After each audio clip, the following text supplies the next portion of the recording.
Ang Palay ng Pag-asa, isang himala sa Cotabato. Taong 2002, Oktubre, nagkaroon ng napakalaking pangyayari sa punong tanggapan ng United Nations, UN, sa New York, na ikinagulat ng buong mundo. Sa harap ng 191 na kinatawan ng bansa, isang dalaga mula sa Amerika ang sumugod sa entablado at itinaas ang litrato ng isang punit-punit na tawa-tawa, scarecrow. Ang maliliit na tawa-tawa na ito ay hindi lamang nagbabantay ng palayan, kundi pati na rin ng pag-asa ng marami. Ano ang kuwento sa likod ng malaking tawa-tawa na umusbong sa UN General Assembly? Ito ay dahil sa isang hindi kapani-paniwalang himala na naganap sa isang liblib na barangay Maligaya sa lalawigan ng North Cotabato, Mindanao, Pilipinas. Sa loob ng isang taong tagtuyot na walang patak ng ulan, ang mga bata ay nangahilo dahil sa kakulangan ng tubig, na nagdulot ng pagkamatay sa mga miyembro ng komunidad. Ngunit sa loob lamang ng isang taon, nagbago ang lahat. Ang pagdalo ng mga bata sa eskwela ay tumaas ng 30%. Ang kita ng buong barangay ay tumaas ng 8 beses. Ang mas nakakagulat pa, ang lupa na dating 1 tonelada lang ang ani bawat ektarya ay naging 8 tonelada, katumbas ng average na ani sa Taiwan. Ang nagdala ng himalang ito ay isang Taiwanese. Gayunpaman, ang tunay na nagdala sa Taiwanese na doktor ng agrikultura, PhD, sa Pilipinas ay isang Amerikanong researcher. Ang American researcher na ito ay nakahukay ng record noong 1970s tungkol sa pagpapadala ng bigas ng Taiwan sa Africa. Noong panahong iyon, ang Taiwan ay matinding sinisikil ng China sa internasyonal na komunidad, ngunit sa pamamagitan ng agricultural diplomacy, nagkaroon sila ng magandang ugnayan sa mga bansa sa Africa. Nang tangkain ng China na tanggalin ang Taiwan sa UN, maraming bansa sa Africa ang tumindig at sumuporta sa Taiwan dahil sa kanilang tapat na tulong sa agrikultura. Nang kumalat ang balita, 10 bansa sa Africa, tulad ng Rwanda, Zimbabwe at Kenya, ang nagpadala ng kanilang mga kinatawan upang kumuha ng kaalaman. Sa huli, isang bata sa nayon ang napili at nabigyan ng scholarship upang mag-aral sa National Taiwan University. Ngunit alam mo ba, ang lahat ng himalang ito ay nagsimula sa isang desperadong email. Isang American researcher na malapit nang mawalan ng pag-asa ang nagpadala ng isang matinding pakiusap sa kabilang panig ng mundo. Ang sumagot sa liham na iyon at personal na pumunta sa lupa ng Pilipinas ay isang Taiwanese agricultural scientist. Siya ang nagdala sa isang komunidad na malapit nang mamatay patungo sa entablado ng UN. Ano nga ba ang himalang ito? Ako si Sarah Johnson, isang researcher at project manager para sa US Food Response. Noong panahong iyon, nagtungo ako sa Barangay Maligaya sa North Cotabato para sa isang short-term survey mission. Pagdating ko, nabigla ako. 1 taon nang tagtuyot. Ang lupa ay bitak-bitak na parang balat ng pagong. Ang mga dating luntiang palayan ay naging pulang lupa. Sa bukana pa lang ng barangay, nakita ko na ang isang nakapanghihinayang na tanawin. Isang bata ang biglang natumba dahil sa kawalan ng tubig. "Bigyan mo ako ng tubig," ang pilit na sinabi ng bata. Mabilis akong nagbigay ng bottled water, ngunit bago pa man niya mainom, bumagsak na siya. Ang malnutrition na humantong sa matinding dehydration ay napakalala. Naglakad-lakad ako sa barangay at mas naging desperado ang sitwasyon. Ang mga nanay-ina ay naglalakad ng 15 kilometro para lang makakita ng isang balde ng tubig. Ang mga tatay-ama ay walang trabaho, nakaupo lamang. Halos lahat ng baka at kambing ay patay na. Ang natitirang 2 baka ay payat na parang buto at hindi na makatayo. Ang mga bata ay sobrang malnourished, malaki ang tiyan, ngunit payat ang mga kamay at paa na parang sanga ng puno. Ang mga ina ay walang gatas para sa kanilang mga sanggol. Ang balon sa barangay ay tuluyang natuyo. 20 metro pababa ay semento na lang ang natira. Kitang-kita ko pa rin sa isip ko ang mga desperadong tao na nakapaligid sa balon. Ang mas nakakagulat pa ay may isang nanay na gustong painumin ang kanyang anak ng tubig putik na hinukay niya mula sa maruming tubig at iyon ay napakahalaga na sa kanila. Agad akong nagbigay ng water purification tablet at sinabing hintayin ang 20 minuto. Ngunit tila hindi na makapaghintay ang nanay. Kailangan na niya agad na painumin ang kanyang anak. Ganoon kabilis ang sitwasyon. Nang gabing iyon, habang inaayos ko ang aking report sa silungan, nakita ko ang isang dokumento tungkol sa Taiwanese Agricultural Aid na antig ako sa nilalaman. May record ng pagpapadala ng bigas ng Taiwan sa Africa noong 1970s. Ang nakakagulat, ang Taiwan ay dumaan din sa matinding hirap pagkatapos ng pag-urong mula sa mainland China. Nakahiwalay sa internasyonal na komunidad, umasa sila sa teknolohiya ng agrikultura upang iligtas ang kanilang sarili at hindi nila nakalimutan ang tulong na natanggap nila noon, kaya nagsimula silang tumulong sa iba. Kahit na inagaw ng China ang upuan ng Taiwan sa UN, patuloy silang nakipagtulungan sa Africa. Ito ang tunay na agricultural diplomacy. Ang nakasulat sa ulat na pagbabalik ng utang na loob ang talagang nagpaiyak sa akin. Hindi lang ito simpleng tulong, kundi mutual assistance. Ang pilosopiya ng Taiwan na magbalik ng utang na loob ay hinangaan ko. Kahit mahina ang ilaw sa maligaya, umapoy sa puso ko ang ideya na ang pilosopiyang ipinakita ng Taiwan ay maaaring magpabago sa desperadong sitwasyon na ito. Nagdesisyon akong kontakin ang isang Taiwanese agricultural expert kinabukasan. Tumakbo ako sa komunidad na mayroon lang internet ang nag-iisang lugar na may mahinang signal. Nag-email ako kay Dr. Chen Yumin ng Taiwan Agricultural Research Institute. Nanginginig ang aking daliri habang isinusulat ang kalagayan sa Pilipinas at nagtatanong tungkol sa teknolohiya ng agrikultura ng Taiwan. Sa loob-loob ko, nagdududa ako. May sasagot ba talaga? Nagulat ako nang makatanggap ako ng sagot pagkalipas lamang ng 6 na oras. Si Dr. Chen Yumin ay lubos na naawa sa sitwasyon sa Cotabato. Ipinakilala niya ang isang variety ng bigas, ang Taiwan Taichung Rice Variety, binhi ng Taichung. Ang variety na ito ay napakatibay laban sa tagtuyot, maalat na lupa, at peste, at nagpadala rin siya ng teknolohiya para sa simpleng irrigation system. Ang puso ko ay bumilis sa pagbasa. Ang binhi ng Taichung ay kayang tumubo kahit sa matinding tagtuyot, at ang ani ay 3 beses na mas mataas kaysa sa lokal na variety ng Africa. Ang Taiwan ay may world-class na teknolohiya sa palay, lalo na ang smart farming na gumagamit ng teknolohiya ng semiconductor sa agrikultura. Ang Taiwan ay isang maliit na isla, ngunit napakalakas ng kanilang inobasyon sa agrikultura sa pamamagitan ng paghahalo ng high-tech at tradisyonal na pamamaraan. Nang hapong iyon, nagpatawag ako ng pulong sa mga taga-baryo. Ang mga mukha nila sa plaza ay puno ng pag-aalinlangan dahil mayroon ng mga banyaga na nangako ng tulong noon ngunit umalis lang. Pilit kong ipinaliwanag ang tungkol sa binhi ng Taichung. Matibay ito at mataas ang ani, at ang Taiwan ay isang world-leading country sa produksyon ng bigas. Dito, biglang tumayo si Dato Makuha, ang pinuno ng barangay, at tumutol. Dahil sa pagkabigo ng isang proyekto mula sa Europa noon, wala na siyang tiwala sa teknolohiyang banyaga. Naintindihan ko ang galit ng Dato. 3 taon na ang nakalipas, may nangako ng katulad na tulong ngunit nag-iwan lang ng utang, ngunit hindi ako sumuko. Ipinilit ko na ang teknolohiya ng Taiwan ay maaasahan. Ang Taiwan noong 1960s ay dumaan din sa katulad na hirap ng Pilipinas, ngunit sa tulong ng teknolohiya ng agrikultura, nagbago ang kanilang buhay. Nakakatuwa na ako, isang Amerikana, ang nagtatanggol sa teknolohiya ng Taiwan, ngunit talagang naniniwala ako rito. Sunod-sunod namang tumayo ang mga kabataang magsasaka at sumuporta sa akin. Si Omar, 25, ang unang nagsalita na nagsabing kailangan ng magbago. Ang pagnanais na magbago ay nakaantig sa mga kabataan. Nag-init ang pagpupulong. Ang mga matatanda ay nag-iingat dahil sa takot sa pagkabigo, habang ang mga kabataan ay ayaw palampasin ang pagkakataon. Ang barangay ay tila nahati sa 2 panig. Sa sandaling ito, nagbigay ako ng key information. Sinabi ni Dr. Chen Yumin na personal siyang pupunta sa Cotabato. Ang isang Taiwanese agricultural scientist na pupunta mismo sa isang liblib na barangay sa Pilipinas ay isang patunay ng kanilang sinseridad. Ang balitang ito ay nagpabago sa atmosphere ng barangay. Maski si Dato Makuha ay hindi maitago ang kanyang pagkagulat.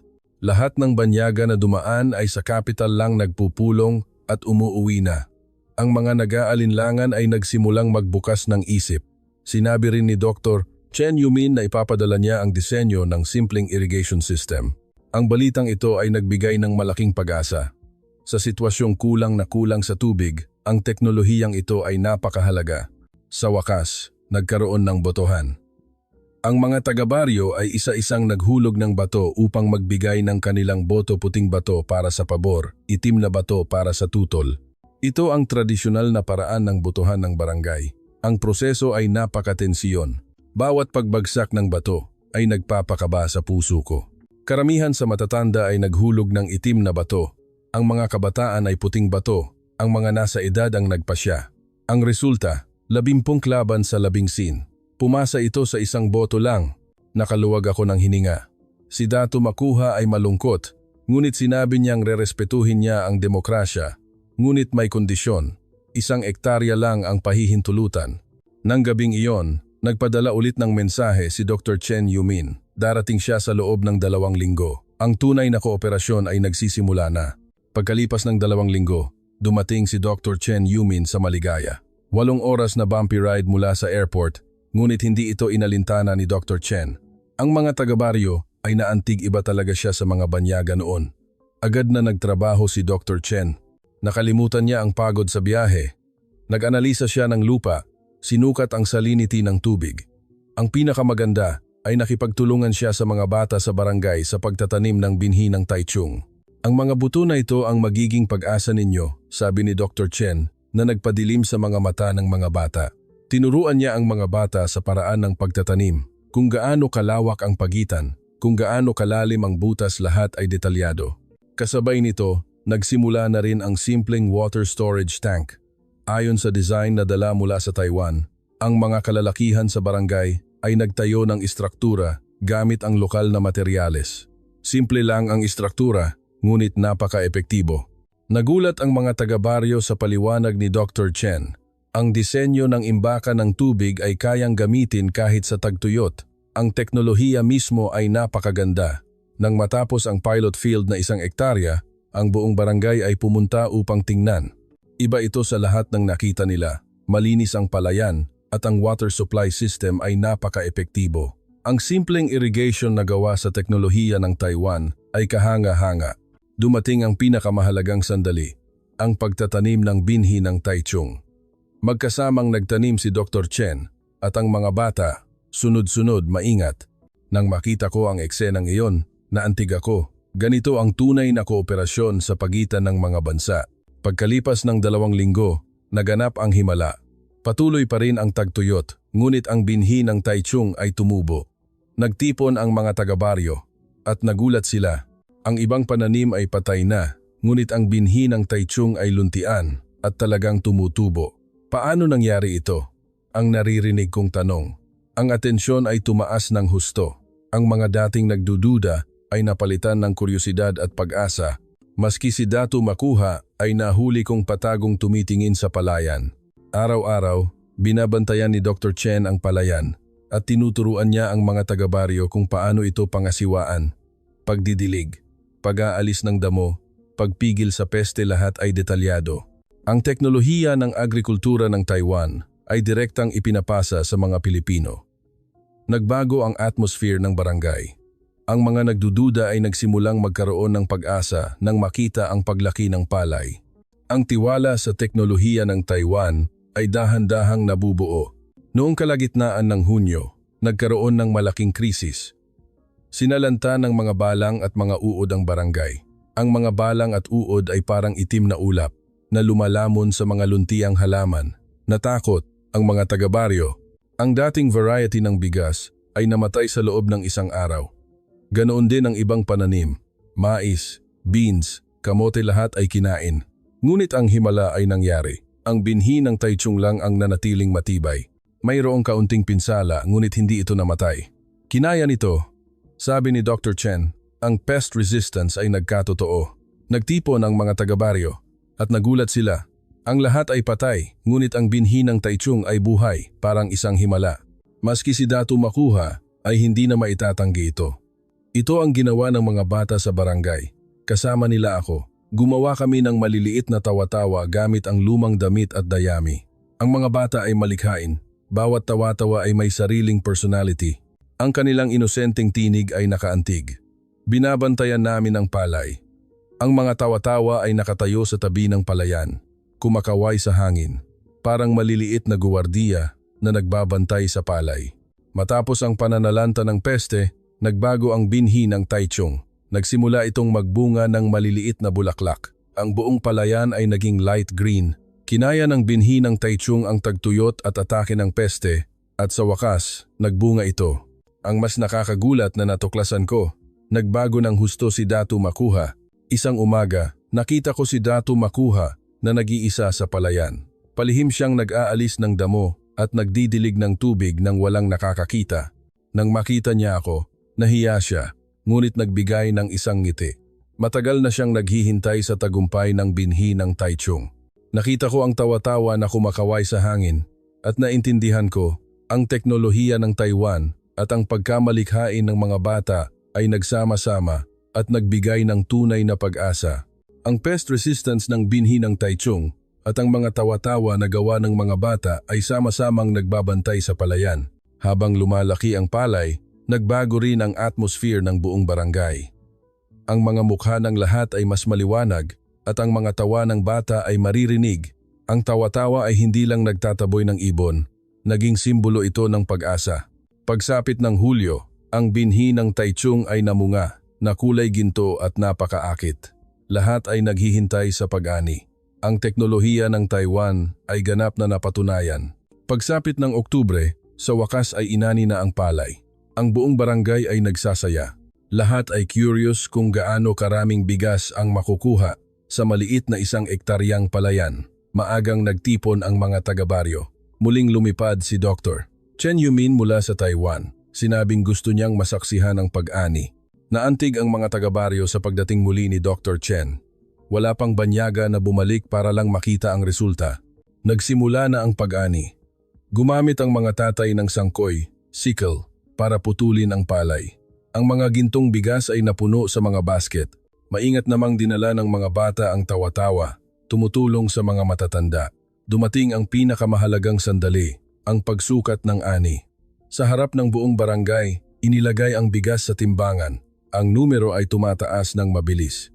Napigil ang hininga ng lahat. 8 tonelada, ipinahayag ni Dr. Chen. Sa sandaling iyon, ang buong barangay ay sumigaw at nagpalakpakan. 8 tonelada, 8 beses na mas mataas kaysa noon. Ang lupa na dating wala pang 1 tonelada ang ani bawat ektarya ay nagbigay ng 8 tonelada ngayon. Ang mas matindi, ito ay katumbas ng average na ani ng Taiwan. Naabot ng 1 liblib na barangay sa Pilipinas, ang standard ng Taiwan. Ang teknolohiya ng Taiwan ay napakalakas. Lumapit si Datu Makuha at nagpakita ng labis na pagpapakumbaba. Yumuko siya nang malalim sa harap namin ni Dr. Chen.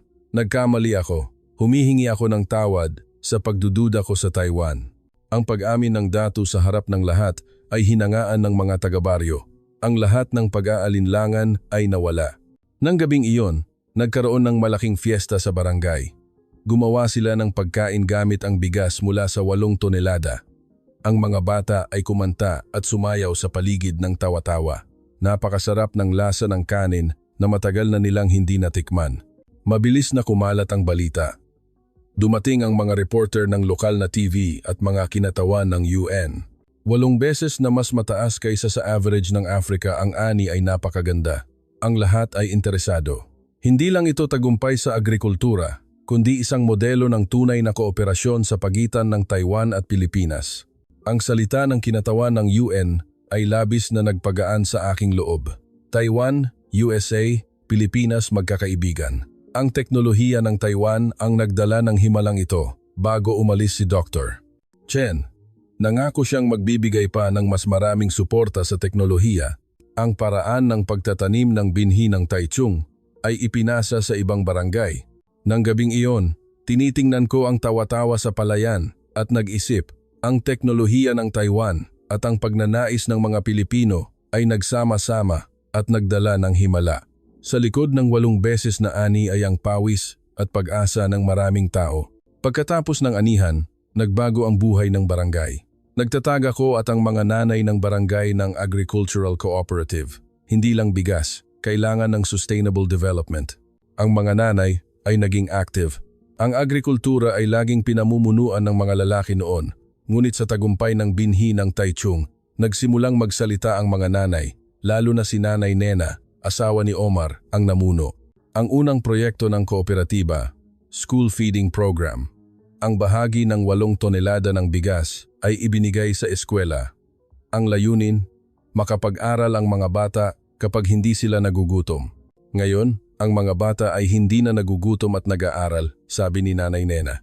Umiyak ang ibang nanay. Ang edukasyon ang pinakamahalaga. Ang teknolohiya ng binhi ng Taichung at ang edukasyon ay magkasamang itinuro. Ang simpleng water tank ni Dr. Chen ay itinuro sa mga nanay. Ang teknolohiya ay tila mahirap, ngunit dahil sa pagiging masinop ng mga nanay, mas naging maganda ang resulta. Kumalat ang balita. Ang ibang bansa sa Africa ay nagbigay ng atensyon. Ang mga babaeng leader mula sa Rwanda at Zimbabwe ay dumating para sa training. Ang maligaya ay naging African Women's Agricultural Education Center. Gusto rin naming matuto sa inyo, sabi ni Beatrice mula sa Rwanda, si Nanay Nena. At ang iba pa ay naging trainers, nagtuturo ng binhi ng Taichung. Ang pagpapalitan sa pagitan ng mga kababaihan ay napaka-praktikal. Nagbigay din ng magandang balita ang Taiwan.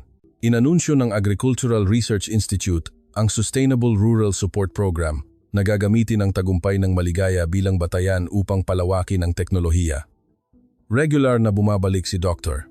Chen upang magbigay ng patnubay. Pinili pa niya ang ilang nanay upang mag-aral sa Taiwan. Ang kooperatiba ay hindi lang tungkol sa agrikultura, naging basehan din ito ng women's empowerment. Ang mga nanay ay nagkaroon ng economic independence at nagkaroon sila ng boses sa bahay at sa komunidad. Mas nag-aalala sila ngayon sa edukasyon ng kanilang mga anak. Ang tinuro ng Taiwan ay hindi lang nagpakita sa amin ng aming potensyal, sabi ni Nanay Nena. Ang teknolohiya ng Taiwan ay naging kasangkapan para sa women's empowerment. Nagbago ang buong atmosphere ng barangay.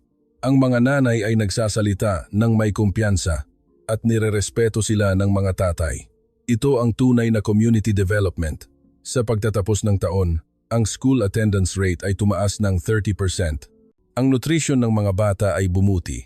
Ang pinakamahalaga, ang leadership ng mga kababaihan ang nagpabago sa barangay. Ang kooperasyon ng Taiwan at Pilipinas ay naging international model. Interesado ang ibang bansa na matuto sa teknolohiya at kooperasyon na ito. Ang maliit na pagbabago sa maligaya ay nagdala ng atensyon ng buong mundo. Sa kabilang panig, ang Taiwan ay dumadaan sa matinding hirap sa internasyonal na komunidad. Ang China ay nagpapataw ng One China Principle na humaharang sa Taiwan na sumali sa mga international organizations. Noong 2004, hinarang ng China ang Taiwan na maging observer sa WHO. Ang mga kaalyadong bansa ay bumaba sa 13. Tinaasan pa ng China ang economic pressure. Hinaharangan ang mga produktong agrikultura ng Taiwan, pinipigilan ang turismo at pinipilit ang mga kumpanya ng Taiwan na tanggapin ang One China Principle. Pati militar ay nagiging tensyonado. Ang PLA, People's Liberation Army, ay regular na nagsasagawa ng mga joint exercises sa Taiwan Strait. Ang mga fighter jets ay madalas lumilipad sa Air Defense Identification Zone. Ngunit sa kabila ng pagiging isolated ng Taiwan, nag-aambag pa rin sila sa mundo sa pamamagitan ng substantive diplomacy. Ang agricultural assistance ang pinakamalaking kontribusyon ng Taiwan. Kahit walang formal na relasyon, ang tunay na kooperasyon sa teknolohiya ang nagpapanaig. Sabi ni Dr. Chen, hindi kami miyembro ng UN at maraming bansa ang hindi kami kinikilala. Ngunit kailangan ba ng diplomasya ng taong gutom? Tumutulong lang kami. Sa totoo lang, simula noong 1970s, ang Taiwan ay nagpadala na ng agricultural team sa Africa, Central at South America at mga isla sa Pasipiko. Ang China ay nagbibigay ng pera sa mga bansang iyon kapalit ng pagputol ng ugnayan sa Taiwan. Ngunit maraming bansa ang hindi nakalimutan ang pagpapahalaga ng Taiwan. Pagkalipas ng 3 taon, noong 2005, nagbago ng husto ang maligaya. Ang teknolohiya ng binhi ng Taichung ay kumalat sa 10 bansa sa Africa. Ang barangay ay naging Agricultural Education Center. Ang pinaka-nakakaantig, si Mugan Jia, ang batang taga-Uganda na ginamit bilang simbol ng tulong noong 70s, ay nakakuha ng scholarship sa Taiwan. Siya ang batang gumawa ng tawa-tawa, 3 taon na ang nakalipas. Ngayon, nag-aaral siya ng agrikultura sa Taiwan. Pupunta ako sa Taiwan para matuto at gawing mas maganda ang aming nayon, sabi ni Mugan Jia. Naantig ako hanggang luha. Ang bata na hirap makahanap ng tubig noon ay may malaking pangarap na ngayon. Naging dean ako ng Taiwan Agricultural College, Uganda Branch, na may bagong misyon na ipasa ang teknolohiya ng Taiwan sa Africa. Gumawa ako ng systematic education plan, kasama si Dr. Chen. Ang mga tawa-tawa ng mga bata ay nakatayo pa rin. 3 taon na ang nakalipas, sila ang nagligtas, ngunit pinahahalagahan pa rin sila ng mga taga-baryo dahil simbolo sila ng pag-asa. Ang tagumpay ng Maligaya ay nakakuha ng internasyonal na atensyon, lalo na ang teknolohiya ng Taiwan bilang susi sa paglutas ng gutom. Itinulak ng UN ang kasong ito bilang isang modelo. At pagkatapos, dumating ang pangarap. Inanyayahan ako ng UN na magbigay ng talumpati upang itulak ang tagumpay ng kooperasyon ng Taiwan at Africa sa buong mundo. Ang pagtayo ko sa entablado ng UN sa New York ay isang sandali na hinding-hindi ko makakalimutan. 191 na kinatawan ng bansa ang nakasaksi. Itinaas ko ang litrato ng tawa-tawa ng bata 3 taon na ang nakalipas. Ang maliliit na tawa-tawa na ito ay hindi lang nagbabantay ng bigas, kundi pati na rin ng pag-asa. Nakita ko ang mga seryosong mata ng mga kinatawan. Nagpatuloy ako, ang Taiwan ay hindi miyembro ng UN. Walang watawat ng Taiwan sa gusaling ito. Ngunit tumayo ako dito bilang saksi sa tunay na espiritu ng internasyonal na kooperasyon ng Taiwan. Ang China ay gustong itanggal ang Taiwan sa internasyonal na komunidad, ngunit para sa mga tao ng Maligaya, ang Taiwan ay ang bansa na nagligtas sa kanila. Ang mga Taiwanese expert, kasama si Dr. Chen, ay walang bandila ng UN, walang formal na relasyon, ngunit tapat silang tumulong. Ang Taiwan ay naging mula sa bansa na tinutulungan, patungo sa bansa na tumutulong. Ang pilosopiyang ito ay nagkatotoo. Ang modelo ng internasyonal na kooperasyon ay mas mahalaga kaysa sa pagkilala sa politika. Ito ay sinseridad. Pagkatapos ng talumpati, ang palakpakan ay tumagal ng matagal. Ang kinatawan ng Uganda ay mabilis na nagsalita. Maganda ang relasyon namin sa China, ngunit ang personal na dumating at nagtrabaho sa aming nayon ay ang Taiwan. Sila ang tunay na kaibigan.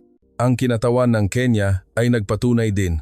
Ang tulong ng Taiwan ay walang kondisyon, walang panggigipit sa politika, tanging ang puso na tumulong. Maraming bansa ang humiling ng katulad na programa. Ang teknolohiya at pagmamalasakit ng Taiwan ay kumalat sa buong mundo. Pagkatapos ng press conference, ipinakita ko ang isa pang aspeto ng Taiwan. Ang Taiwan ay hindi lamang world-class sa agrikultura. Sila ay world-class din sa semiconductor at AI. Ang TSMC, Taiwan Semiconductor Manufacturing Company, ay gumagawa ng 90% ng chips ng mundo.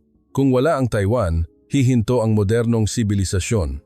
Ngunit ang Taiwan ay hindi lamang malakas sa teknolohiya, hindi sila monopolist at nag-iisa.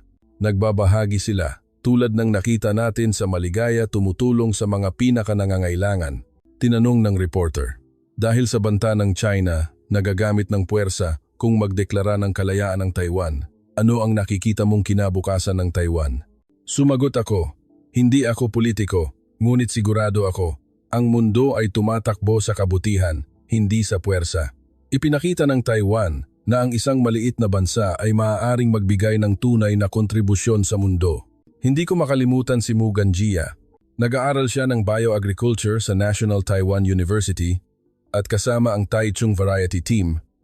Gumagawa sila ng bagong variety upang mapabuti ang binhi at gawin itong mas angkop sa lupa ng Africa.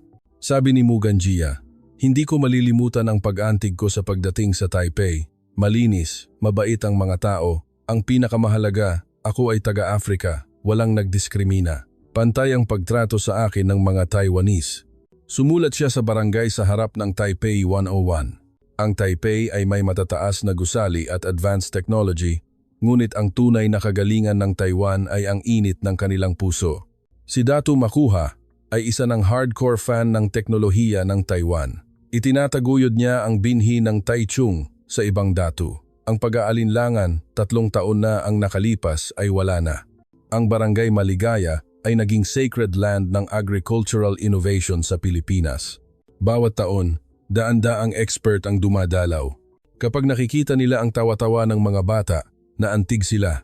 Tuwing umaga, tinitingnan ko ang tawa-tawa. Sinasagisag nito ang pagsasama-sama ng teknolohiya ng Taiwan at ang pagnanais ng mga Pilipino na magbigay ng himala. Ang inosenteng tawa-tawa, ng mga bata ang tunay na nagbabantay sa mundo. Ang Taiwan, isang maliit na isla na 36,000 square kilometers at 23 milyong tao, ay sinisikil at isolated ng China. Ngunit pinatunayan ng Taiwan, ang mahalaga ay hindi ang laki ng bansa kundi ang laki ng puso. Kahit walang bandila ng UN, kaya nilang tulungan ang mundo. Ang tawa-tawa sa maligaya ay patuloy na kumakaway sa hangin ngayon na nagsasabing, ang tunay na puwersa ay hindi militar kundi kabutihan. Ang tunay na diplomasya ay hindi sa kasunduan kundi sa puso ng tao. Ang Taiwan ngayon ay tahimik ngunit matatag. Ipinapakita nila sa mundo, kami ay maliit na bansa, ngunit malaki ang aming puso. Ito ang tunay na himala na isinulat ng Taiwan sa Pilipinas at sa mundo. Salamat sa panonood hanggang sa huli. Naway magkaroon kayo ng masayang araw. Salamat sa subscribe, like, at support ninyo ito, ang pinakamalaking motibasyon namin. Patuloy kaming magbibigay sa inyo ng mas mabilis at mas tumpak na impormasyon sa hinaharap. Salamat.